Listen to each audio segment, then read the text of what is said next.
Congratulations, you got into grad school. Also, I'm sorry, you're about to start grad school.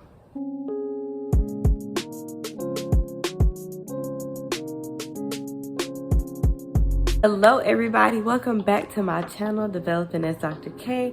I'm so excited to be here. It's been a little minute, but not as long as last time. I'm gonna try to pump out some videos for y'all and be consistent. Okay, so this video is gonna be for those of you who are just now starting grad school or about to start grad school, and maybe you don't know what you should be doing with your time in the meantime, in between time. That's why I'm here. I'm gonna be giving you 6 tips on things that you can do to prepare for your grad school journey to get off to a great start. So let's hop right into it. First things first, you have got to celebrate yourself. You have come so far. Look at where you are. You just got into graduate school. You're about to start a PhD program. And that is an achievement that not many people make it to. It's very hard getting into a PhD program. It's even harder staying in, but you don't have to worry about that right now. That'll be another video. So big up to you, shout out to you, and congratulations. Celebrate yourself. Go somewhere with your friends, with your family, or just by yourself, and celebrate the fact that you have made it this far. Enjoy your summer. This time right now during the summer, it's not the time for you to try to catch up on things that you missed, try to get ahead. No, this is your last summer. Enjoy it. I know that it's already July and it's already late July, so you don't have much of a summer left. But the little bit that you do have, don't waste it studying or trying to get ahead of your peers. Just enjoy and relax. You are gonna need this time, trust me. So some things that I did is some light travel. I called up my friends, we went places, I got nails done, I got hair done. You know, anything that you find relaxing. Go down to the park, take walks every day, get outside, take a dance class before you start. Do something that's going to relax you for this long journey that you have ahead of you. And it is a long journey, trust me. Okay, after you get some relaxation and some celebration in, it's time to review that offer letter. You need to understand what benefits are coming with your PhD offer. You need to know if you're gonna have health insurance. To what level is the university paying for health insurance? You also need to reacclimate yourself with what your salary is gonna be. Don't forget to adjust for taxes. You are gonna have taxes on your stipend. More than likely you will not have taxes on your tuition, so you don't have to worry about that if you have an RA or a TA or a GA. But if you don't have any of those things, you may also want to contact your university about what the taxes on a tuition waiver is for the PhD. In the meantime, for everybody else, go ahead and review that stuff, and we're gonna also need to review the cost of living of where we're moving to. Most of you are not gonna be in your hometown. You're probably gonna move somewhere across the country or in a neighboring state.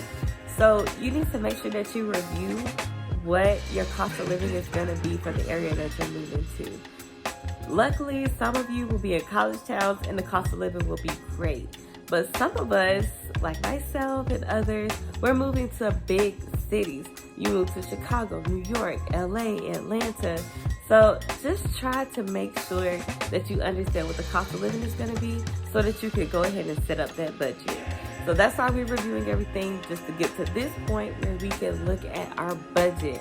I'm going to link a video in the cards so that you guys can see, or maybe it's over here. It's somewhere in the cards up here so that you guys can see what a budget for graduate school or for PhD could look like. Now, of course, you need to adjust for your own self. If you all need the spreadsheet, just let me know and I'll link it below. One of the most important things, which brings me to tip number 3, as to why you are looking at your budget, is for housing. If you have not found housing, you need to do that immediately.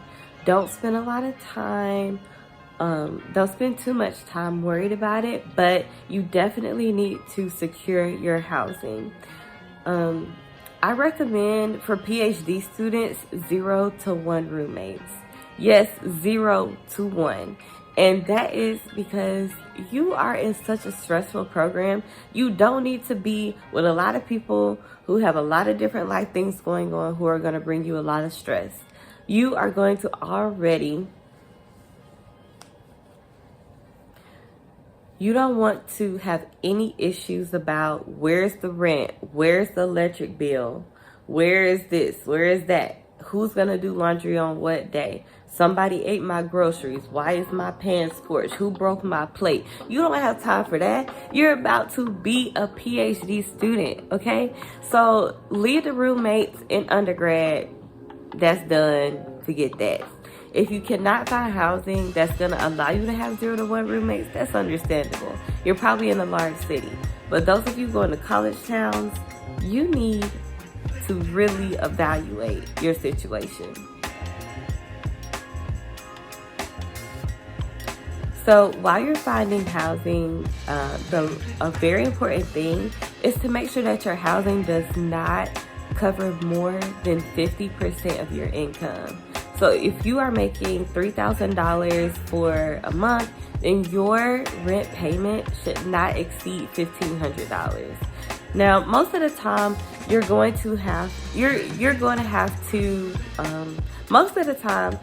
to have to get a co-signer, because really they don't want your income to be, most of the time, you're gonna have to get a co-signer or something, because they don't want your housing to exceed 30% of your income. But in this market, that's just not realistic. So let's go ahead and look at things that are 50%. And this will still give you some wiggle room, but I do not recommend exceeding that.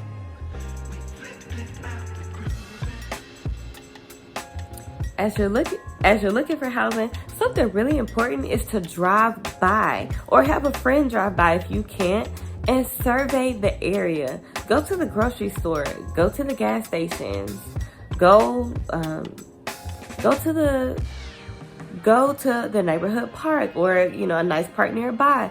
You want to walk, drive, be around in the area where you're going to be living, so that you understand what you're getting yourself into. I was unable to do that, so I had several friends drive by with videos and things like that. When I got there, the first thing I did was find my grocery stores, my Target, because I'm like, look, I'm not going to be in a situation. So I had to really survey the area and understand where I was going.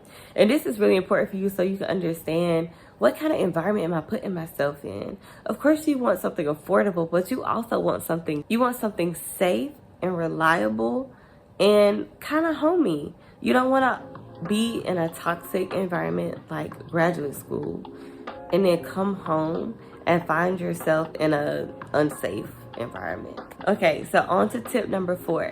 After you have celebrated and relaxed, you have reviewed your offer letter, and after you have found and secured your housing, tip number 4 is to develop a class and research plan.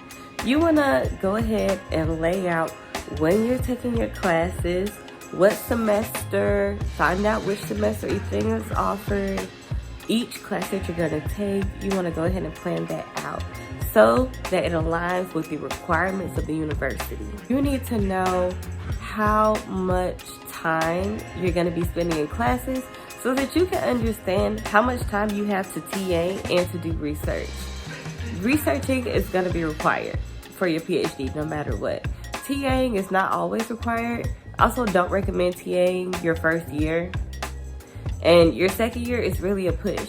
But if you've never TA'd in undergrad, you've never been a tutor, it's really going to be difficult for you to TA your first semester while you're trying to accumulate to a new city, a new salary. It's just a lot to balance at one time.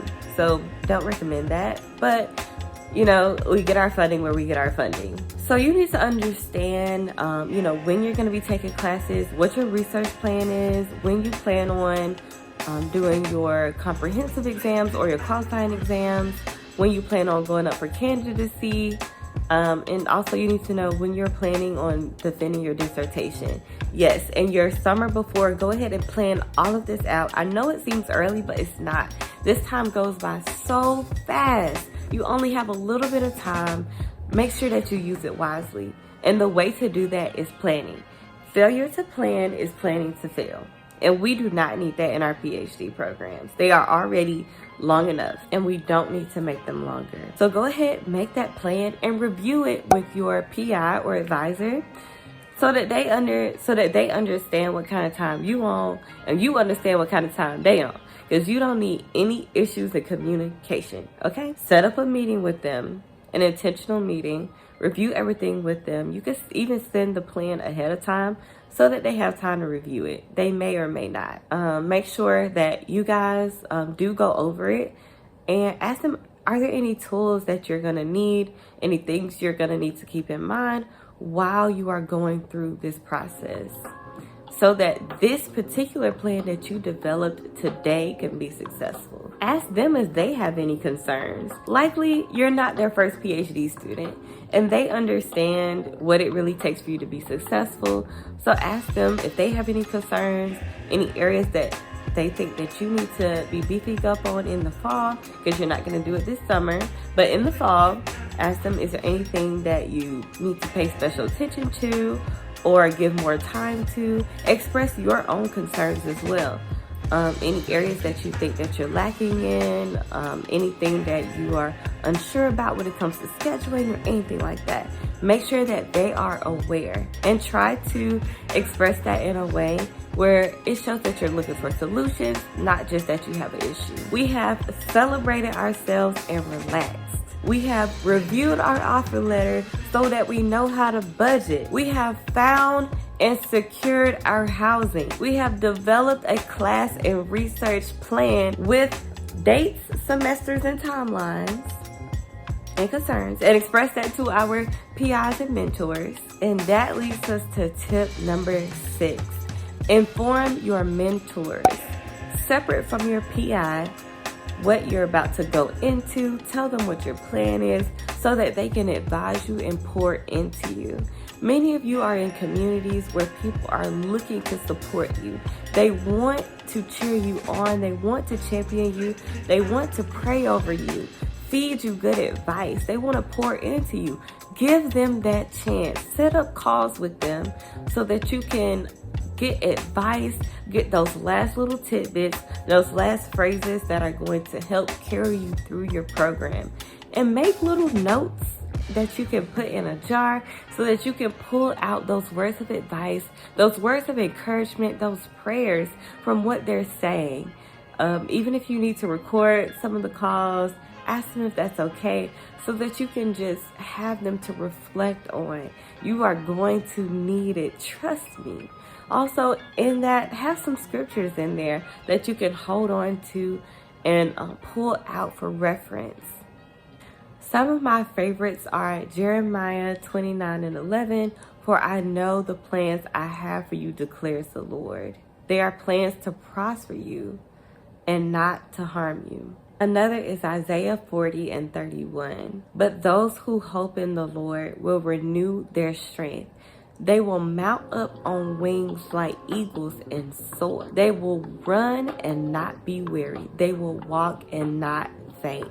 And then Philippians 4:12-13. I know what it's like to have a lot, and I know what it's like to be in need. I have learned the secret of being content in any situation. Whether I am well fed or I am hungry, whether I am living in plenty or I have need, I can do this in all things through Christ who strengthens me. Go ahead and get your own battle scriptures that are going to keep you through this journey. Oh, there's also a book I highly recommend, which is Hooded, A Black Girl's Guide to the PhD. Get some quotes out of there, read that book, and she will help you. It's just essential even in your first and second year. So hopefully you guys are prepping well with these tips that I gave you. Make sure you get that love and encouragement. Hit that like button. You made it to the end of the video. Go ahead and hit that like button. Hit that subscribe button. You know you enjoy it here, so go on and rock it out with me. All right, I love y'all. Good seeing y'all. And I'll be back for another video. Bye.